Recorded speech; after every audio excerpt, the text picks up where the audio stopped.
Kali ini saya akan melanjutkan video saya yang ketiga.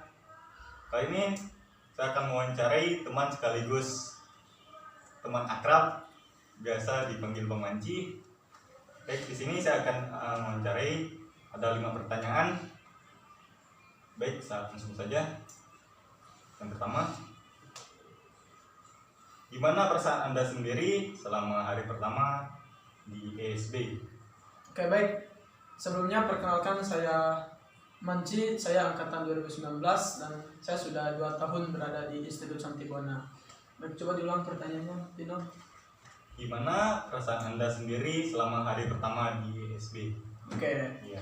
Perasaan saya sendiri pertama kali berada di ISB ya. Yang pertama yang saya rasakan, karena waktu itu saya juga orang jauh kan, Iya. bukan orang sini. Perasaan saya yang pertama perasaan tidak betah, lalu kurang nyaman. Alasannya kenapa? Karena awal-awal saya masih belum mempunyai teman, terus saya belum mengenal lingkungan di sini gitu. Jadi di awal-awal emang agak susah karena saya harus menyesuaikan diri saya dengan lingkungan, dengan teman-teman. Jadi lalu ada rasa rindu juga dengan keluarga gitu, dengan kampung halaman gitu. Jadi awal perasaan di awal-awal emang kesannya lebih banyak kayak perasaan yang tidak nyaman, tidak enak gitu. Ya kurang nyaman lah intinya gitu. Karena saya harus menyesuaikan diri dengan lingkungan di sini dan juga dengan teman-teman orang-orang baru di sini seperti itu. Oke. Baik, lanjut yang kedua. Menurut Anda, ISB selama ini kita kenal sebagai Institut Santibuana, sudah pantaskah disebut institut?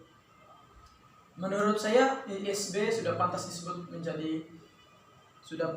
institut ya. Iya. Menurut saya sudah sangat pantas karena Institut Santibuana sejauh ini telah mengalami banyak perubahan gitu ya. Mulai dari lembaganya dan juga mulai dari penghuninya, baik para dosen maupun para mahasiswa. Nah, jadi meskipun baru 4 tahun ya Institut ISB ini, tapi yang saya rasakan memang perubahan itu sungguh luar biasa. Jadi, dari tahun ke tahun, dari hari ke hari selalu ada perubahan yang dialami. Jadi sudah sangat pantas untuk disebut institut seperti itu. Baik, pertanyaan ketiga.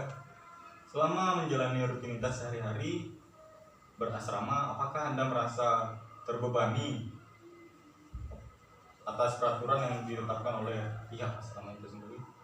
Oke, untuk peraturan asrama ya, apakah saya merasa terbebani? Sebagai kalau sebagai seorang manusia itu sih manusiawi, pasti ada beban gitu kan. Artinya di sini saya gimana? Kayak waktu sendiri itu sedikit gitu. Adanya aturan ya, memang saya orangnya nggak suka dikekang juga kan. Ya, saya tidak suka diatur-atur. Ya, tapi mau gimana lagi, di sinilah yang saya rasakan bahwa beban itu bukanlah menjadi penghalang bagi saya. Selama saya punya niat untuk berubah, ya saya harus bisa mengimbangi peraturan yang ada dengan apa yang ada dalam diri saya itu. Artinya segala sesuatu yang membuat saya terbebani itu berusaha saya hilangkan dari dalam diri saya, biar saya bisa mengimbangi peraturan yang ada di sini dan bisa menyesuaikan diri seperti itu. Oke. Baik, pertanyaan nomor 4. Apa motivasi Anda sendiri masuk ke ISB? Oke, motivasi saya masuk ISB. Oke. Jadi kan sebelumnya saya masuk ini masih sekolah tinggi kan, masih sekolah tinggi ilmu manajemen. Dan di awal-awal saya kayak belum mempunyai motivasi yang kuat gitu loh. Mengapa? Artinya saya tidak mempunyai tujuan yang jelas mengapa saya masuk ke sini. Karena pertama saya belum mengenal ISB itu seperti apa, terus lingkungannya seperti apa, orang-orangnya seperti apa. Dan setelah saya sampai di sini, baru saya mengerti bahwa di sini emang yang pertama-tama adalah saya harus bisa mengubah diri saya. Artinya karakter saya, sikap dan perilaku saya seperti itu. Ya, sikap dan tingkah laku lama saya harus bisa saya tinggalkan dan saya harus bisa berubah di sini. Karena emang lingkungan ini sangat cocok untuk saya.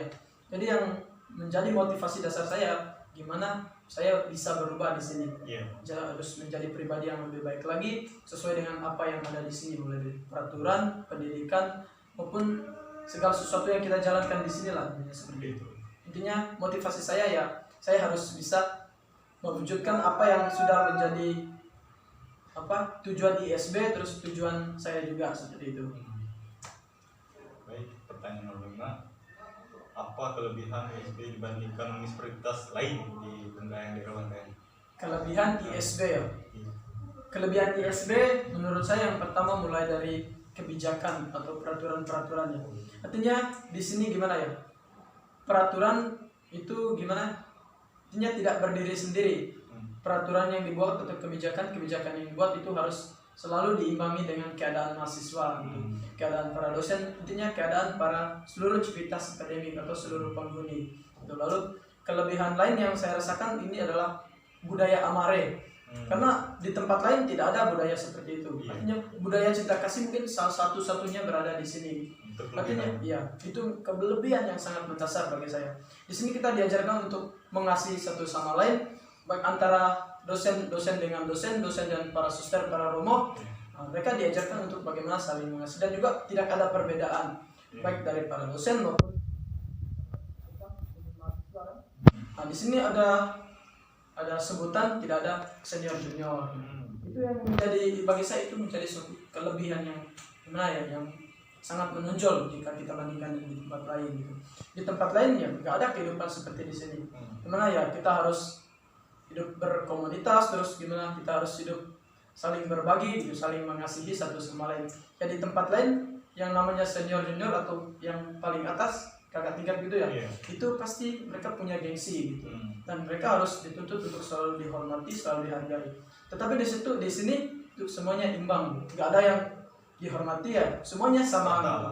Cuman ya senior tetap ada, terus junior tetap ada, dan juga perlakuan pasti ada juga yang berbeda, yang nggak mungkin senior semena-mena terus junior juga semena-mena gitu. Itu yang menjadi kelebihan bagi saya.